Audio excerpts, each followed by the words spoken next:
عزیزان محتشم، آج ہم معاشرے میں دیکھیں تو پتہ نہیں نہ جانے کون کون کس کس تکلیف میں ہے، لوگ کس کس انداز سے تکلیف دیتے ہیں۔ آپ کے آقا صلی اللہ علیہ وآلہ وسلم تو ارشاد فرماتے ہیں جانور کو بھی تکلیف نہ دو۔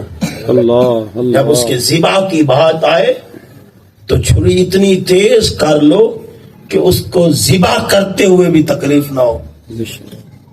جب کسی کافر کے مقابلے میں ہو تو اپنے ہتھیار کو اس طرح استعمال نہ کرو کہ اس پر ظلم کا شائبہ ہو، بلکہ اس انداز سے چلاؤ کہ اس کو تکلیف نہ ہو، اس انداز سے قتل کرو۔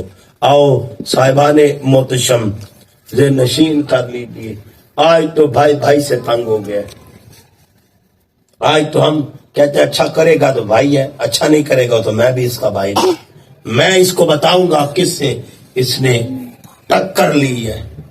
آؤ صاحب، یہ حضور نے نہیں بتایا، یہ قرآن نے نہیں سمجھایا، بلکہ ہمیں قرآن اور فرمان مصطفیٰ تو یہ کہہ رہے ہیں لوگوں جو اچھا کرے اس کے ساتھ بھی اچھا کرو، اور جو برا کرے تو اس کے ساتھ بھی اچھا کرو۔ بے شک بے شک، یہ ماحول لے کے آنا ہے۔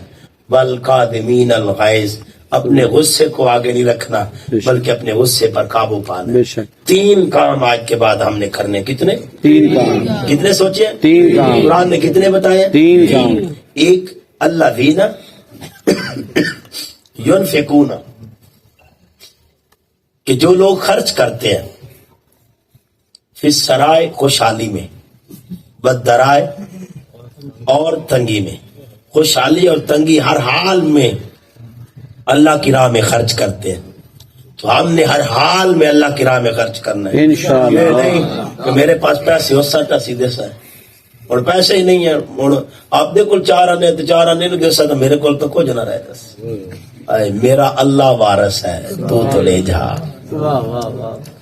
تو پہلا کام اللہ کی راہ میں ہر حال میں خرچ کرنا ہے انشاءاللہ۔ دوسرا کام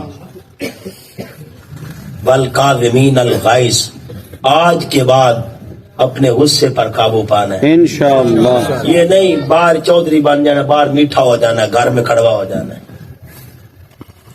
غصے پر قابو کیا ہے؟ ابھی میں نے آپ کے سامنے احادیث پڑھی کہ غصے پر قابو یہ ہے، کوئی ظلم بھی کرے تو تم ظلم نہ کرو، ظلم بھی کرے تو تم نہ کرو، یہ غصے پر قابو ہے۔ بے شک بے شک، یہ نہیں بدلہ بھی لے لیا جائے تو چلو میں اب بدلہ لے لیا تو اب میرا کوئی غصہ نہیں، یہ نہیں ہے، بلکہ قاتل بابا بھی آئے تو شربت پلا کے بتا دیا جائے، واہ، شربت پلا کے اسے رخصت کیا جائے، اور صرف شربت ہی نہیں بلکہ تحفے دے کے رخصت کرنا۔ یہ وہ لوگ ہیں جو کاظمین ہیں۔ بے شک، آؤ صاحبان محتشم، اپنے غصے پر قابو پانا ہے۔ انشاءاللہ۔ آج کے بعد پائیں گے نا؟ انشاءاللہ انشاءاللہ۔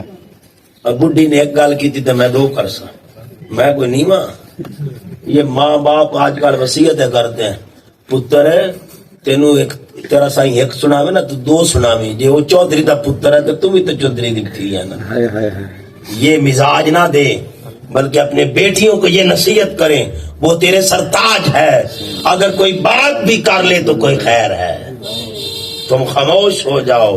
جو اپنے غیظ و غضب کو، اپنے غصے کو، اپنے آپ کو قابو کر لیتا ہے، تمہارا رب اس کو پسند کرتا ہے، بے شک، اس کو پسند کرتا ہے۔ اور اگر بیوی بول پڑے تو بندہ غیظ و غضب کو قابو کر لے، تو پسندیدہ تو اللہ کا بندہ ہے ہی وہ ہائے ہائے ہائے، جو غیظ و غضب نہ ہو بلکہ غصے کو قابو کر لے، بے شک، جو کاظمین ہو جائے، جو کاظم ہو جائے، جو کاظم ہو جائے، جو غیظ نہ لے، تو دوستانے اپنے اوپر ضبط کرے، قابو کرے، کاظم ہو۔ دوستانے گرامی قدر،